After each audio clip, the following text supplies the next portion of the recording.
Our topic today is fruit, but before we begin, don't forget to like and subscribe to our channel. Let's begin. A fruit is that which is found from the developed ovary of a flower of an angiosperm. The fruit is said to be a true fruit if it's formed from only. Fruit can be said to be a true fruit or a false fruit, depending on where it is formed from. It's a true fruit if it is formed from only the ovary. It is said to be a false fruit if it is formed from the ovary and other floral parts. True fruits include berries, drupes, hesperidia, caryopsis, capsules, legumes, follicles, siliqua, nuts, achenes, samara, and so on. Then the false fruit is formed from the ovary and other floral parts, which include the pomes, sorosis, syconium, aporcapous, and cypsela. And a fruit can be said to be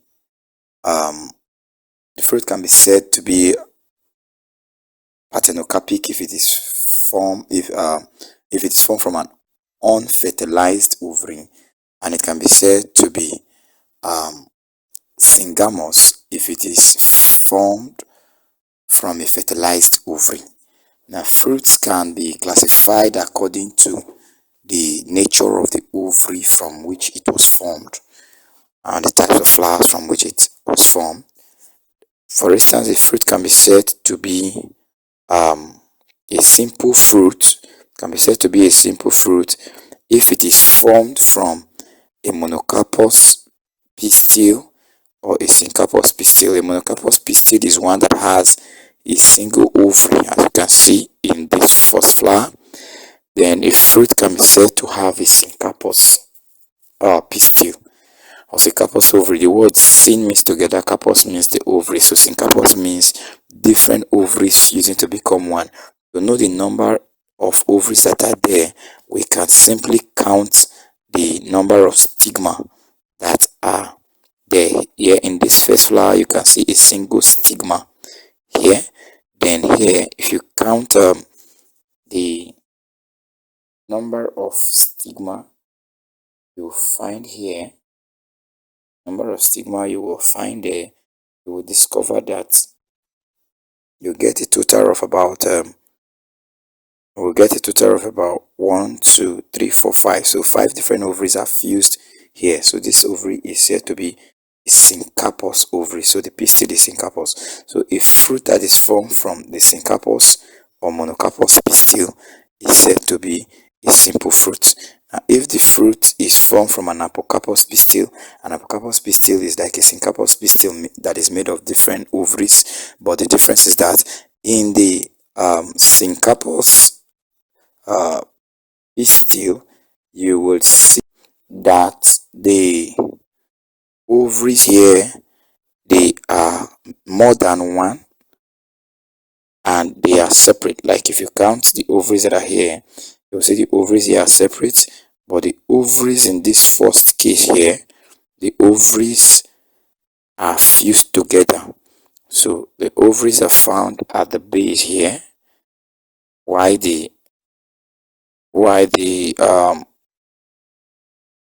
stigma are found here. So here you will find 5 stigma, which means 5 different ovaries fused to become one here. Then in the case of this, you will find 5 or 4 different ovaries having 4 separate stigma at their top. So this flower that has ovaries that are separate from the bottom to the top, is said to be an aporcapous pistil. So aporcapous pistil form aggregate fruits. Aggregate fruits are found in strawberry, blueberry, raspberry, blackberry, and most of the berries we know. And the fruit can be said to be a multiple fruit if it is formed from an inflorescence of flower. So an inflorescence of flower is a group of flower carried on the same stalk. So if all the flowers, like in the case of the ananas communis, which is the pineapple, as you can see in this picture, if this entire flower, this group of flowers called an inflorescence of flower, forms a single fruit, we'll call it a multiple or composite fruit. The fruit can also be said, like we said before, can be true or false.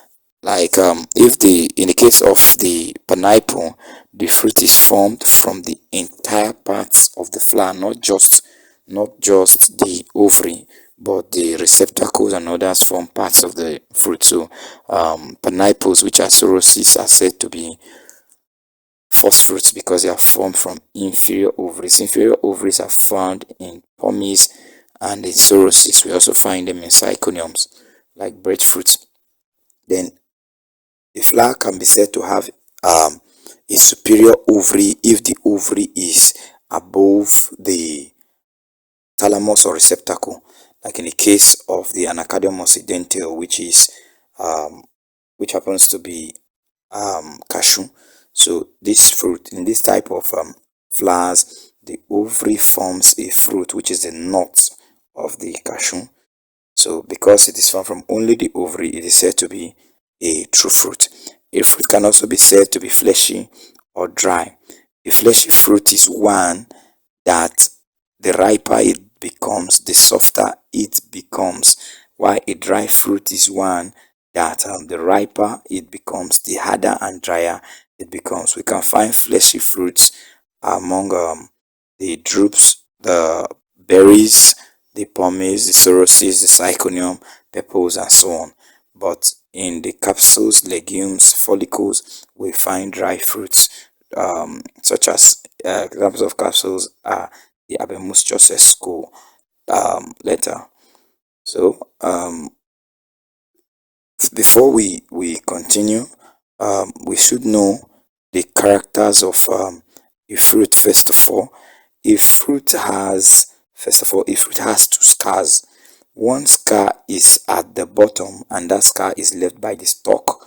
Then another scar is at the top and that scar at the top is left by the style where the flower is detached from. Then the fruit has a pericarp. The pericarp is divided into an outer exocarp or epicarp, a middle mesocarp, and an inner endocarp. Combination of these three parts make up what we call the pericarp. Now the pericarp of a fruit normally encloses one or more seeds. So for it to be called a fruit, it must contain one or more seeds. So pericarps of fruits enclose one or more seeds, and a fruit has a well-defined placentation. The placentation of a fruit is the arrangement of seeds in the fruit. So other types of fruits happens to be the fruit can be said to be a true fruit or a false fruit, like we said before. False fruits are formed from only the true fruits are formed from only the ovary. False fruits are formed from the ovary and other floral parts. Like I said before, in the case of the cashew, the fruit of the cashew is simply this nut we see here. Then the swollen fleshy part we eat happens to be the stalk of the flower. So the swollen receptacle or thalamus or stalk of the flower. So the cashew is a true fruit, as only the nut is a true fruit. But false fruits are fruits that are formed from mainly inferior ovaries, because other parts like the thalamus that happens to be around the ovary forms a part of the fruit. In the case of apples, the ovary forms the core and the fleshy part is formed by the thalamus. We can also find them in syconium, first fruits among syconium, and sorosis. Fruits can also be said to be indehiscent, dehiscent, can be said to be indehiscent, dehiscent, and schizocarpic. Now, indehiscent fruits are fruits that will not split when they are ripe. Examples happens to be grasses such as maize. Then a fruit that will split to release only its seeds when it is ripe is said to be a dehiscent fruit. If the if the fruit will split to release its pericarp and its seed in segments called mericarps, like you can see in this picture of the ricinus communis called castle bean, then the fruit is said to be schizocarpic fruit. So schizocarpic fruit are fruit that splits to release both their seeds and their fruit wall. Their pericarps are segments called mericarp. And the fruit can also be said to be a drupe, fleshy fruit. Now, examples of fleshy fruits happens to be drupes. First of all, what is a drupe? A drupe is simply a fleshy fruit that has a stony or woody structure in it. For instance, it has a skinny epicarp. The epicarp is thin, can easily be removed. Then a fibrous or fleshy mesocarp and a woody or stony endocarp. Most drupes are one-seeded, but the African sherry called Chrysophyllum albidum happens to be a multi-seeded drupe. So other examples of drupe, as you can see here, is Cocos nucifera called coconut, your Elais guinensis called oil palm, your Mangifera indica called mango, and the Phoenix dactylifera. Other examples include the Irviga gabonensis called bush mango, the Dalium guinensis called velvet amaride, and so on. Then a fruit can be said to be a berry. A fleshy fruit can be said to be a berry if it has a skinny epicarp, a fused mesocarp and endocarp that cannot be separated. Now, avocado is not a biological or botanical pear, but rather a one-seeded berry. The same thing as the wild pear called the Cryodes edulis, which Nigerians use in eating corn. So that pear is also a berry. Then other examples of berries happens to be the Lycopersicum esculentum, which is tomato. Then the Musa sapientum and Musa paradisiaca called bananas and plantain. Other examples include your Solanum melongena, which is garden egg. Then you also have some examples like the capsicum annum, which is the hot pepper. Then the fruit can be said to be Hesperidia. Hesperidia are fruits that have oily rind or skin called flavedo. Then a mesocarp called abedo. The mesocarp and the epicarp are fused and cannot be separated, while the endocarp is skinny. The endocarp divides the fruit into chambers that are filled with fibrous or succulent hairs with juicy vesicles. Then the endocarp, you can see here, forms segment membrane that divides the fruit into chambers, and they all have azi placentation. We find this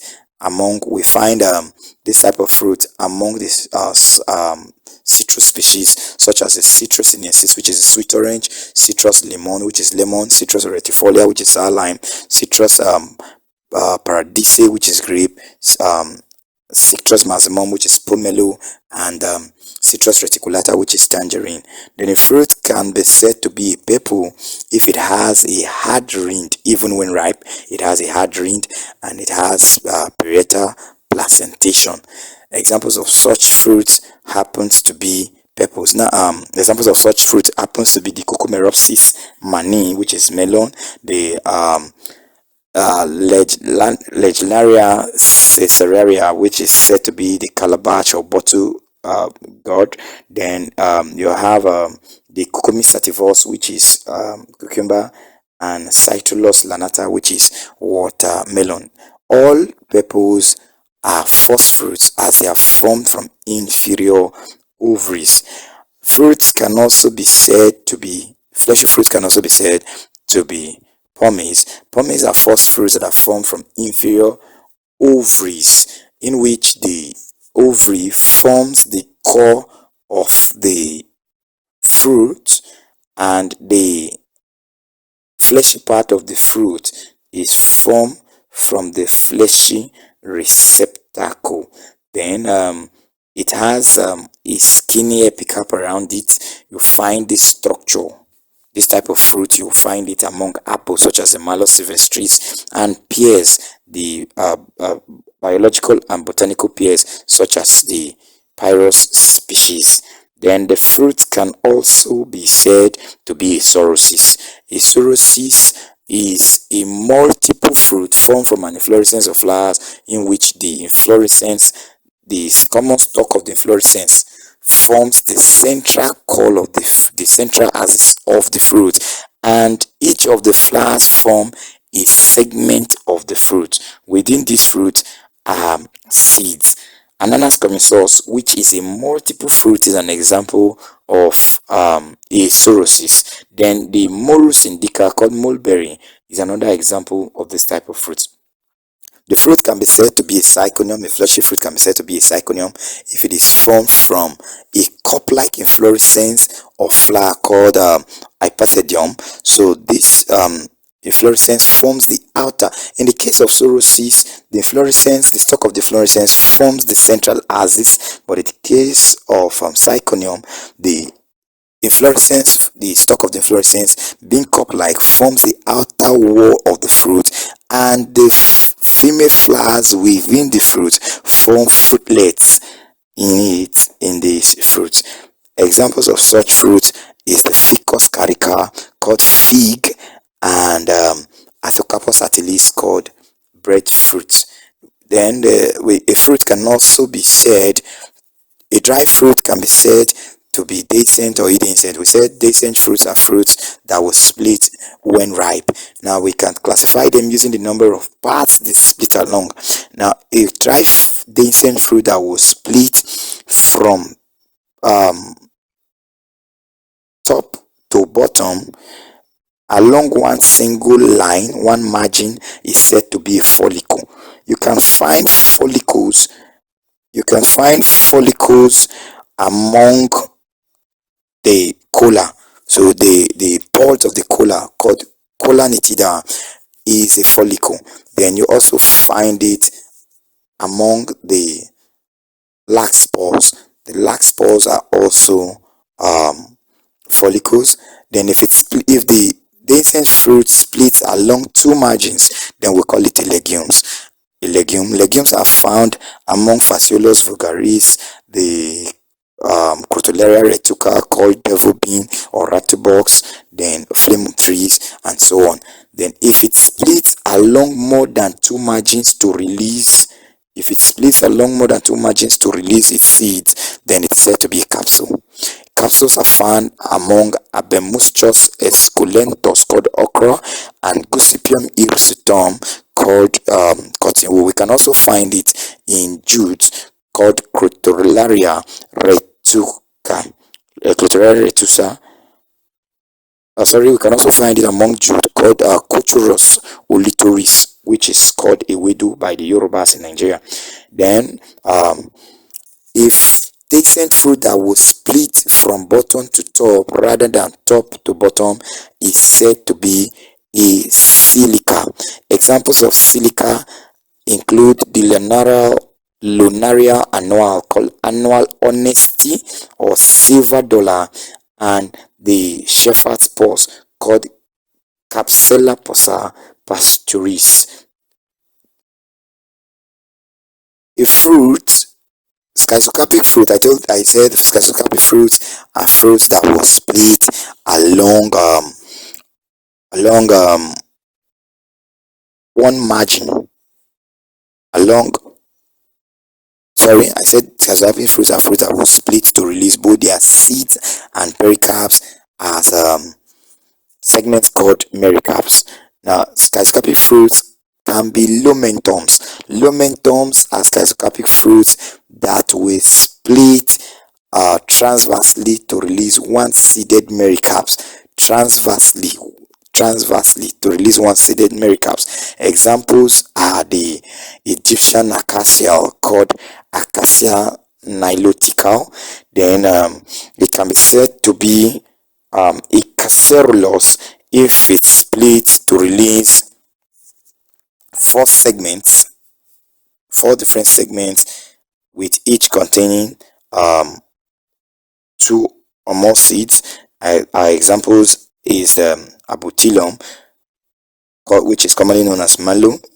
Then it can also be said to be a cremocarp. Cremocarps are schizocarpic fruits that are two-seeded. So when they split longitudinally to release two mericarps with one seed each. We can find it among fennel and coriander. Then the schizocarp can be said to be a regma if it splits longitudinally into four segments, four mericarps with each containing one seed. So we find that among regma such as castle bean and cassava, manihot utilissima. Then the fruit is said to be indehiscent when it does not split when ripe. Indehiscent fruits include nuts. Nuts are one-seeded dry fruits, achenes that are large with woody or stony pericarp that contains one seed, and the seed is free from the fruit wall. We find it among Anacardium occidental, which is cashew, and the Quercus falcata called oak, the oak nuts. Then the fruit is said to be a caryopsis if it does not split when ripe, and at the same time you cannot separate the fruit wall from the seed coat, because the tester of the seed coat, which is the outermost part of the seed coat, the outer part of the seed coat, is fused with the fruit wall, so they both are inseparable. You cannot separate the seed from the fruit. Then the fruit is said to be an achene if it is small one-seeded fruit with seed free from the fruit wall. We can find it in Elianthus annuus, which is the sunflower. We can also find it in the wild sunflower such as Aspelea africana and so on. Even the spiny amaranth called Amaranthus spinosus also has this type of fruit. Then the fruit can be said to be a cypsela if it has hair-like purpose projecting from the top surface of the fruit. The purpose is used for dispersal by wind. We find this type of fruit among the Trudus procumbens called coat button, the tassel flower called Emilia sonchifolia. Then you also find it in the Vernonia lamigdalina called bitter leaf. You find it in the Cromolena odorata called siam wheat. So the fruits are always arranged around the tip of a stalk, as they are formed from an inflorescence of flower, but they are, however, simple fruits. The fruit is said to be a samara if it has wing-like structure for dispersal by wind. Then examples happens to be the hopbush called Eudenia viscosa and your maple acer species. So I believe with this we have been able to help. I believe this video helps. Don't forget to like, share and subscribe to our channel for more videos. Thank you very much.